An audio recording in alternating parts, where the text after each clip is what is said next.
So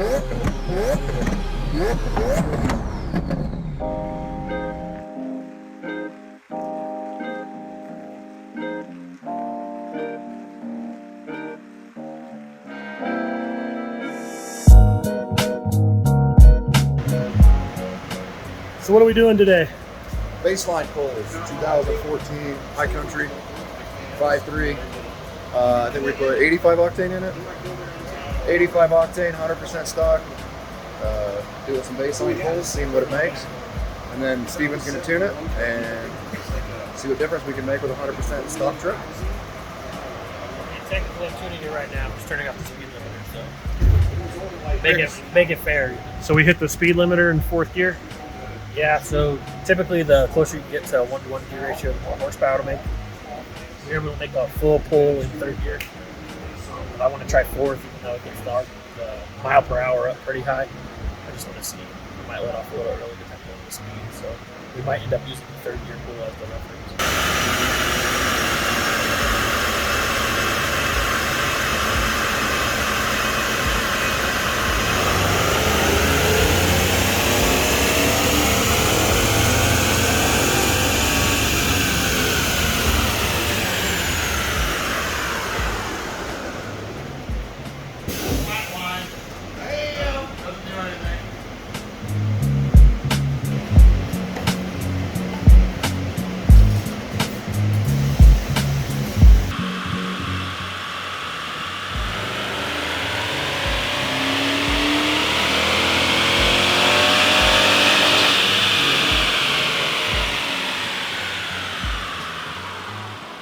I didn't add any timing for this. It actually has less timing than the factory pull, just for all the stuff we do. The way these work, it blends speed density and mass airflow sensor below 4,000. So the line actually came in pretty good, but we are going to richen it up a little bit. Below 4,000, we have to keep in mind that this is after catalytic converters. So catalytic converters kill off a few points of air-fuel ratio. So we'll give it a tick of fuel, and then I'll actually add some timing to it. But we're up 8 horsepower and 12 foot-pound torque so far. And this is still 85 octane. 85 Have not changed the fuel at all. Okay. How many points is the catalytic converter worth? I've always been told it's about half a point. So if we're running 12.5, it's actually 12.0 at the engine. So okay. These have pretty big caps on it, so I assume it's fairly close to that. It's like every like 4 It's showing 14 on here at the top of the very beginning of the pool. So say 13.5 at the motor.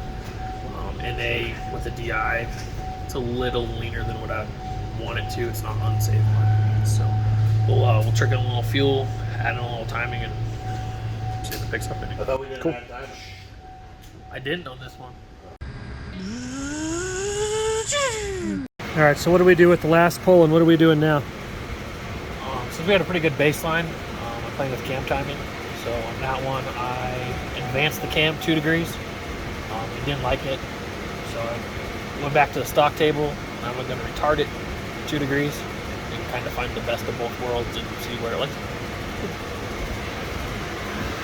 it. 2 very boring minutes later. All right, so after retarding the cam timing, what you think? I mean, there was a small horsepower difference. It's hard to tell, you know, the temperature difference. I'm going to put it back to the stock cam timing table, basically, and just leave it there. Okay. Probably put a degree in it, see if it likes it. Maybe it's 85 octane. I don't really think it's meant to race around on. It's just to drive around, and granted, it's a stock truck. They don't get really beat on that much unless Mike's driving. So really what we try to do is make it more efficient down low. We open up some of the torque management stuff. You know, like from a stop, see the pants feel, horsepower up top. Marginal, but it's there, you know. But it actually rev clean you the red line now versus actually closing the throttle body, the shift, and so on and so forth. So I'll add a degree, see if it likes it, and then we'll put some 85 in there. That, I mean, that's really where these do pick up decent chunks on the 85. Okay.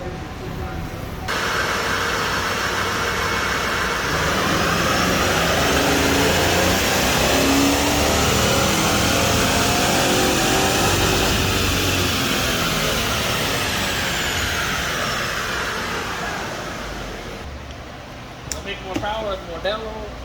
So it just made 295. What changes was made between the last one and now? Told it to make more horsepower. Shift plus, I think was what I was told. Shift plus. Shift plus. No, I added, that was 1 degree of timing. Of cam timing or ignition timing? Ignition. Okay. I think, I'd have to double check, but I think we finished at like 24 is what it was on that specific pool with intake air temp and everything where it is. So, and then, Okay. The way it's set up with the airflow that we're seeing on E50 and higher, it should add 4.5 to 5.5 degrees of timing just off of ethanol content. So we'll get it mixed in and see. It should finish just shy of 30 degrees of ignition timing all in on E85. Or I guess E50 and higher. Only been going full blood. Nope, didn't make a difference.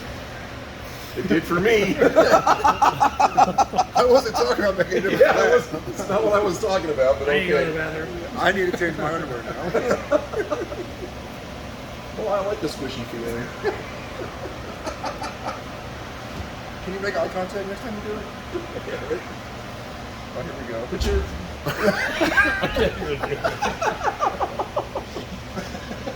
Can you put one of your hands on my calf? It just makes the whole experience. Oh yeah. Here at FInishLine, we do offer fuel jobs. Why did I get married?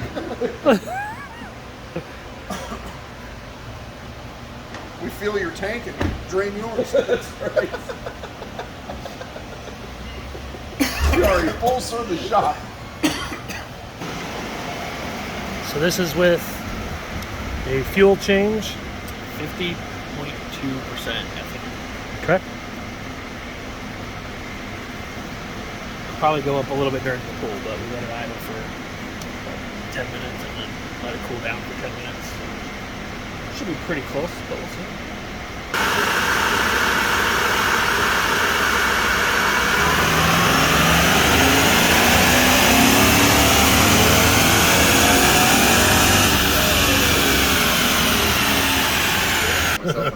It's bad, like it'll shake. I thought it was gonna die, but it didn't die, and then it went away.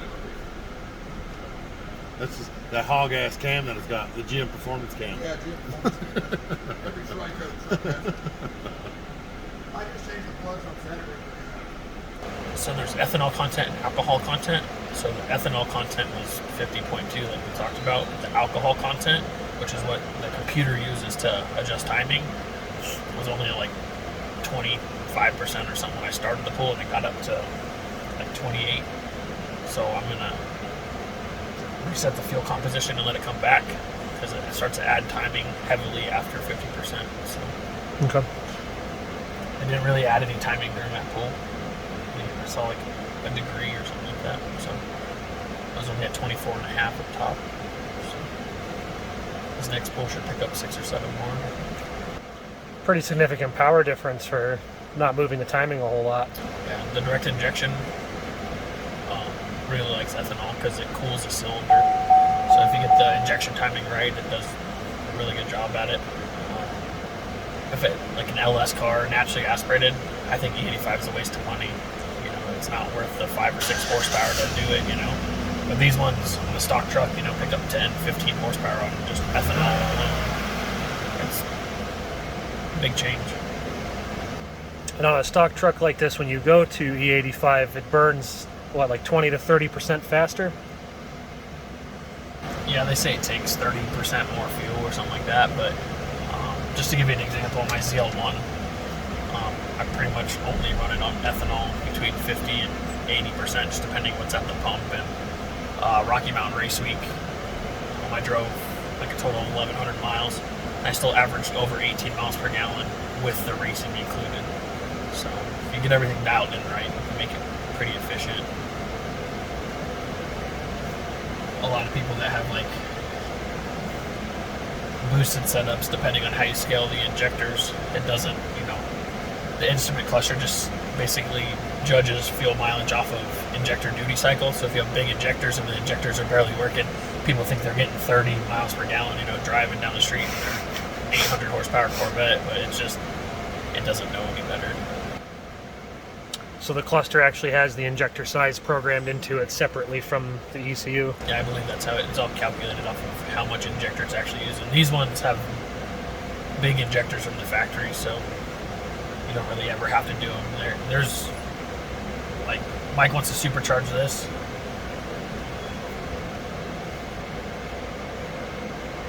We should be able to run it on pump gas with the factory injectors, and then the next upgrade would be like LT4 pump and injectors, which the price has come down a little bit, but it's still $2,500, $3,000 upgrade to do that stuff. But for the most part, this should be able to handle pump gas relatively easy. You know, we might be able to sneak in some ethanol, but I don't know if it's worth his time to try to make it E20 or E30, you know, for an extra little bit, you know. Right. These have a limitation on the engine side as far as how much you want to push them anyway, so you can probably learn to pump gas anyways. 12 pounds boost or so.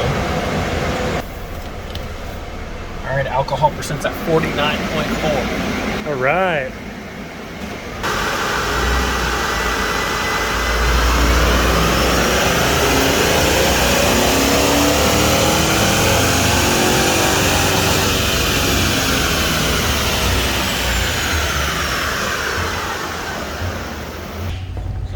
Picked up, what, 27 horsepower and 40 foot-pounds of torque. 40 foot-pounds is significant. Yeah. I mean, I should have started the stock pull a little earlier, but off the line you'll really feel it. It's hard to measure on the dyno, you know, starting at 2,000 RPMs. I'm trying to get as much data as I can, but it really just lets the throttle open more natural, I guess, to the throttle pedal relationship versus rolling it in. I'm sure you can see in the video, if you watch this pull versus last pull, the front end will actually pick up on these ones compared to like the stock tune, just because it kind of rolls in the throttle comparatively. Yeah, I mean, it picked up 30 horsepower all the way through, not just peak, you know. Same thing with torque. So at this point, we've done everything we can with the stock setup. Right. Yeah, I mean, just looking at the data log, the factory intake's not very restrictive at this point, being at altitude, given the situation. It might pick up a little up top, you know, after 5,500, but it's not really affecting it anywhere down low. A lot of people would like to do the 6.2 swap on the intake manifold and the throttle body. That would probably pick up a decent chunk. Where we're at, but Mike wants to do a Pro Charger. I'm trying to talk him into an LT4 setup because I think it'd be more fun, but he just wants the Pro Charger noise. Yeah, he likes the noise, yeah. So. I was trying to convince him the same thing. Right. These love power under the curve. Right. That's what they're made for. But factory cam and everything with the Pro Charger, probably move the rev limiter out to 63 or 6400 to let that Pro Charger eat. We might even pulley it a little harder and keep the revs low, just so he has a little bit more of that torque. But now, what does the 6.2 intake manifold have that's different than this? So the throttle body's a little bit bigger. Okay. And then it's just a different, you know, they're all long runner, they all promote torque, but the 6.2 stuff, I think the whole setup, the intake manifold and the throttle body's probably 10 to 15 horse on certain setups. Wow. So, which, I mean, there's so many tests out there with all the LS stuff, you know, the Trailblazer SS or the new body style truck manifold, so it just makes it super simple. There's a 5.3 and a 6.2 now, so if it works, it works, and it's a lot less cluttered. That you can actually see the intake manifold, you know, versus if you go look at that truck over there, it's a bunch of wiring harnesses and ribs and stuff like that. It's not aesthetically pleasing at all, so yeah. Sweet. So next time we have this on here, it'll be force inducted. Hopefully. We'll see what kind of difference that makes. Right. Yeah. I would guess probably a P1 setup, P1X. I don't know if they still do a P1SC. We can try to shoot for the 10 PSI range. You know, these stock pistons are the weak point. Okay. You know, we'll have to cut the timing way back. We'll probably end up around 12 or 13 degrees of timing, depending on how much boost. So for it to still pick up, you know, 250 horsepower, cutting that much timing back, it's all going to be boost related, you know. But The pistons really are the weak point. The good thing we have up here, working on our side, you know, if we're shooting for a target, all these numbers are corrected, so we're adding 20% basically. So uncorrected, that truck's making 250 horsepower. We could look it up, but it's like 550 on our dyno at altitude isn't really 550. So, and that's pretty much the limit of these engines is 550, 600. So, in theory, could we push it a little harder?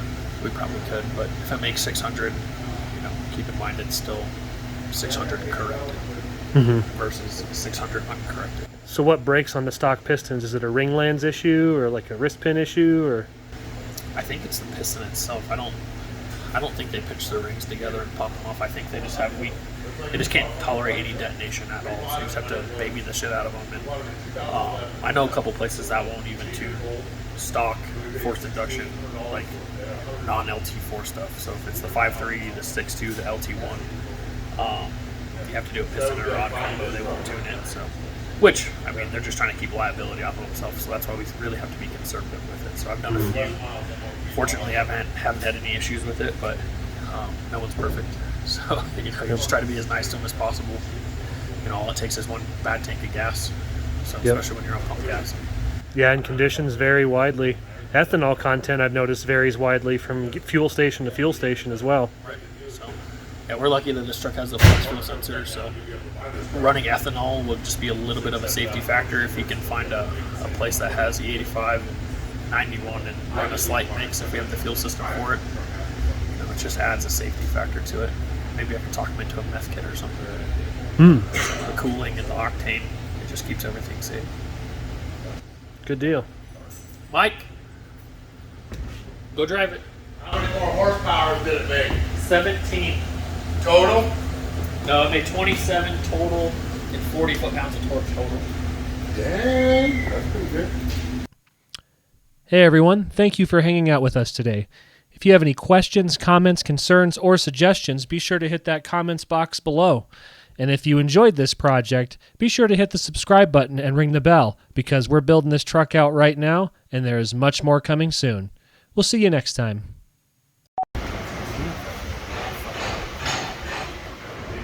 You can take that part out. This is a pile of videos. We're gonna get so many videos when Jeff is out of town. It's gonna be so nice. I'm gonna call every day. We can get any video we want, any video we need, without Jeff fucking hollering in the background.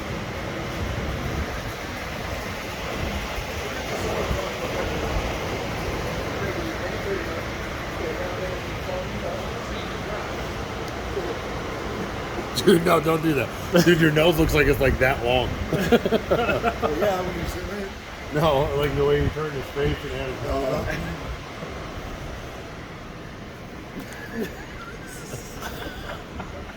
Well, that thing's sticking. Open your mouth. It tastes like BPA. Open your mouth.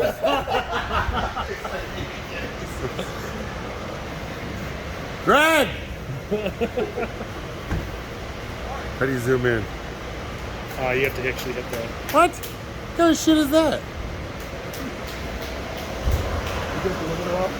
What'd you say? This is a professional video? Yes. And we're professionally removing the speed limiter so we can do a professional dyno in fourth gear. Yeah, we're doing an emissions compliant speed limiter removal.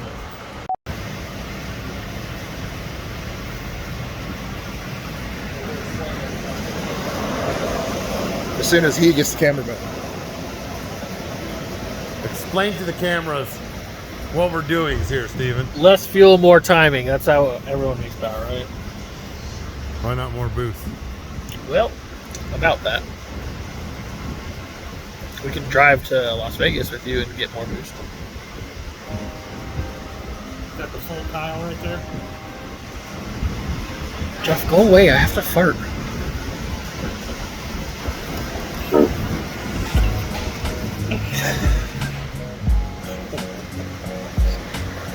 Dude, just the hairy part. Like, can you guess what this is? Look at your fucking your paint gun. Your paint camera gun. Burn orange. Oh, it's not. It's Go get the camera. Did you know that brown is just a shade of orange? It's red. It's red. and brown, so that's all. No, it's not. Your beard is more orange than me, too. It's the same fucking color. No, it's not. This is not orange. It's like a Canadian color.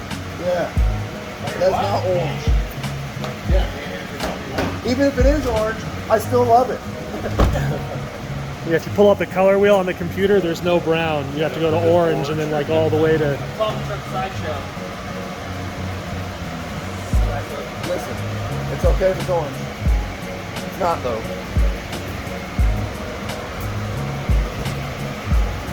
That bottle's red. Orange. Way more red. It's not orange. That is orange. What color is this brown. one? I'm totally That's color brown. correcting that in the video, so it's orange. This is gonna be like bright ass, like fluorescent. Mike doesn't see it. It's that shade, the color thing. See? Oh, yeah, yeah. It's pretty consistent 30 horsepower throughout the curve. Right on set.